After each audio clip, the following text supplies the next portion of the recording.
চলছে, সেখানে আছেন সহকর্মী জাওয়াদ মাহমুদ। চলে যাচ্ছে তার কাছে।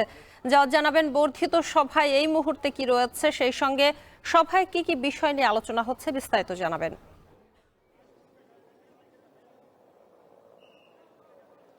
শম্পা, আপনি জানেন যে আজ সকাল থেকেই বিএনপির যে বর্ধিত সভা সংসদ ভবনের এলডি হলে সেটি চলছে। এই মুহূর্তে মূলত কেন্দ্রীয় নেতারা কথা বলছেন। আমরা যতটুকু জানতে পেরেছি মূলত দুটি সেশনে আজকের যে বর্ধিত সভা সেটি হচ্ছে সকালবেলা তারেক রহমান কথা বলেছেন, বেগম খালেদা জিয়া কথা বলেছেন এবং মির্জা ফখরুল ইসলাম আলমগীর কথা বলেছেন। এরপরে মূলত প্রথম যে সেশনটি সেটি শেষ হওয়ার পরে দুপুরের পর একটি রুদ্ধদ্বার যেই সেশনটি বলে সেটি হয়েছে। সেখানে মূলত বিভিন্ন জেলা, উপজেলা এবং পৌরসভার যেই আহ্বায়ক কমিটি রয়েছে সেই আহ্বায়ক সদস্য সচিব এবং যেখানে সভাপতি সাধারণ সম্পাদক রয়েছেন সেই সকল সভাপতি সাধারণ সম্পাদক তারা কথা বলেছেন। এবং এই পুরো সেশনটিতেই বিএনপির ভারপ্রাপ্ত চেয়ারম্যান তারেক রহমান যুক্ত ছিলেন। সেখানে মূলত তৃণমূলে যে বিএনপির নানান ধরনের সংকট সম্ভাবনা সেই বিষয়গুলো নিয়ে যেমন আলোচনা হয়েছে তাদের বরাতে আমরা জানতে পেরেছি। এবং আরেকটি বিষয়, যেহেতু তারেক রহমান আজকেও নির্বাচনের কথা বলেছেন এবং জাতীয় সংসদ নির্বাচনের আগে স্থানীয় সরকার নির্বাচন আসলে বিএনপি চায় না, সেটিও পুনরায় ব্যক্ত করেছেন। এবং বেগম খালেদা জিয়াও কিন্তু নির্বাচনের কথা বলেছেন এবং নির্বাচনের জন্য দলের নেতাকর্মীদের ঐক্যবদ্ধ হয়ে কাজ করার জন্য কথা বলেছেন।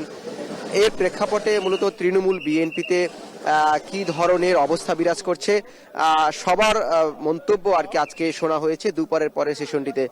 এরপর ধারাবাহিকভাবে বিশেষ করে মাগরিবের পর্যন্ত এই যে জেলা, উপজেলা এবং পৌরসভার যে যারা এসেছেন সভাপতি সাধারণ সম্পাদক, আহ্বায়ক কিংবা সদস্য সচিব তারা এটি বলেছেন।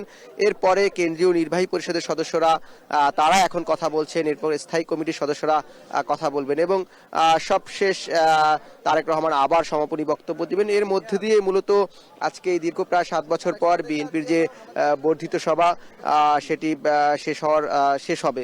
এবং আরেকটি বিষয় জানিয়ে রাখি যে 2018 সালে কিন্তু প্রথম 3 ফেব্রুয়ারি এই দীর্ঘদিন পর বিএনপির এই যে বর্ধিত সভা সেটি হয়েছে এবং তখন কিন্তু সভাপতিত্ব করেছিলেন বেগম খালেদা জিয়া। এবং এটি নিয়ে আমরা দেখেছি যে যারা এখনো আছেন নেতাকর্মীদের মধ্যে উচ্ছ্বাস যেমন লক্ষ্য করা যাচ্ছে এবং যেহেতু সামনে জাতীয় সংসদ নির্বাচন, সেই নির্বাচনের প্রস্তুতিমূলক একটি সভাও কিন্তু এটি এখানে বলছেন এবং বলছেন যে আগামীতে একটি সুষ্ঠু এবং নিরপেক্ষ নির্বাচন হবে, সেই নির্বাচনের লক্ষ্যে সবাই ঐক্যবদ্ধ হয়ে কাজ করবেন এমনটাই প্রত্যাশা করছেন যারা এখানে এসেছেন। এবং আমরা যাদের সাথে কথা বলেছি বিএনপির তৃণমূল থেকে শীর্ষ পর্যায়ের নেতৃবৃন্দ। এই ছিল আমার কাছে সবশেষ। বিএনপির বর্ধিত সভা চলছে, সেখান থেকে যুক্ত ছিলেন সহকর্মী জাওয়াদ মাহমুদ। দেখছেন শান্ত বাজার।